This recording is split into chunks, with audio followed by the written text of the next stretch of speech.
welcome back. It's really nice to just sit down and be recording and know that I can be present with you. And it's a beautiful sunny afternoon here in Chicago. I hope wherever you are, whenever you're watching this, you are able to tap into this energy. I wanted to come on, I've done this before in the spring, and just do a video really regarding the fact that we're transitioning into a different season. So here in Chicago, we are ending our summer days and transitioning into fall. There's something about this time for me personally that I feel magical, although I know that for each person, each season means something a little different. But I think about how much here in the United States and the Northern Hemisphere, fall is the time where we kind of get back into our routine. I know for a lot of people and a lot of my clients, August is really kind of the last hurrah. So vacations are happening, transitioning back to school, whether that's, you are parents and you have children, you're a child going back to school or college. And in that transition, we kind of find ourselves back in some of that structure, some of the routines. And what's magical for me is I like to do an inventory this time of year and see, okay, what has worked for me in the past, and maybe what are some new routines that I want to transition into. And this year, I feel really deeply connected with the idea of reimagining what routine even looks like, what that even means to you, and really finding that authentic momentum.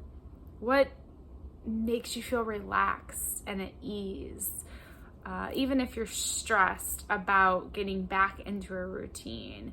What are some of the ways that you can just pause and find some space for, okay, here's where I can recollect myself.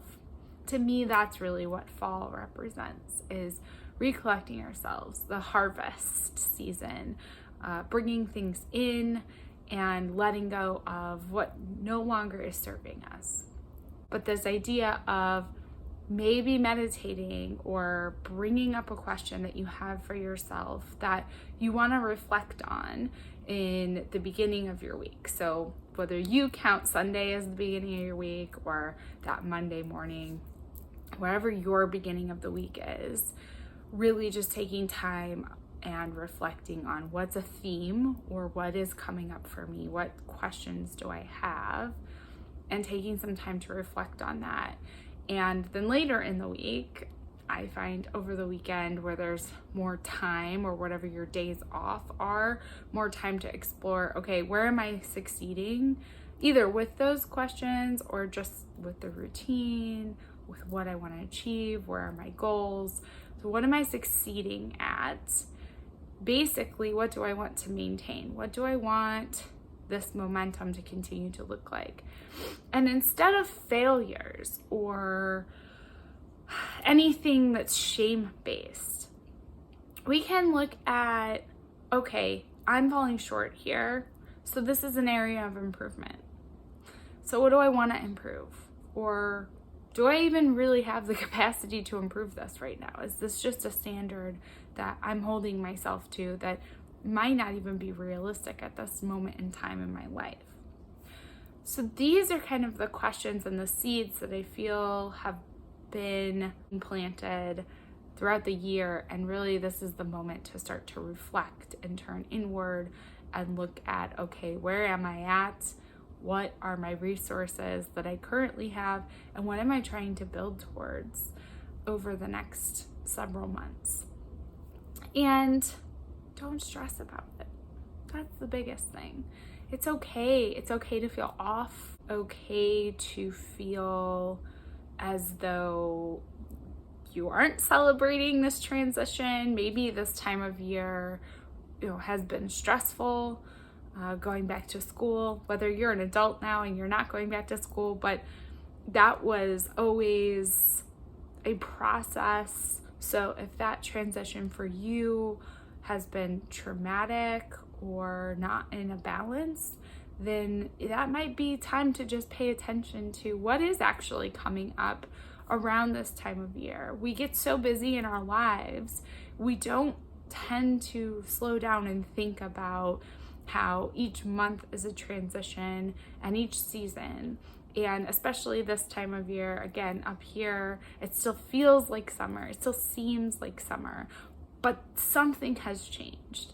And so I do invite people to kind of notice, what does that bring up for them?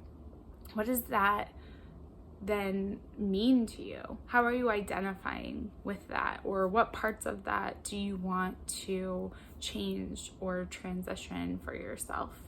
And just really doing some of that work. So again, journaling, I find, is a really great way. And that doesn't have to always be writing. You can do voice memos to yourself if writing feels daunting to you. Being able to even just write out a list of questions, or if you see a video like this and you're like, oh, that's a really good question I want to ask myself, or anywhere that you have a question or an urge of, I want to know more about that for myself, I think just jot it down, put it in your notes. I'm a big fan of texting yourself things, and also being able to do voice memos. So if writing it out either in the moment or at all is not working for you, there's so many different accommodations you can give yourself so you can still be able to do that reflective work. Another one of the tips that I have for people in this time of year is, again, notice where your moods change. Notice where you have patterns in your life. Say I had a client years ago where this was a personally destructive time of their life. There was a lot of self-sabotage that would come up August through October, and trying to process through that and understand that, and trying to, even navigate, okay, what is this pattern and how could I maybe even slightly change that for myself? So there are so many different reasons why this time of year can be important to people and significant in the ways in which they are feeling and thinking and responding to things. So that's my encouragement for you all, is just be aware that we're in a transitional season. Be able to do some of that work for yourself, and really just taking this time to slow down and go a little bit deeper inside of yourselves. Find that authentic flow, find the patterns that are there, even if you don't want to do anything with them. Just being able to say, oh, there's that thing, is really significant. So I hope this is helpful, and I love to see your comments and any questions that you have regarding this or anything else that you want to see on the channel. Please let me know. If you are not already following Acorn and Oak Counseling on Instagram, you can feel free to do that. And until next time, I hope you continue to be well. Bye.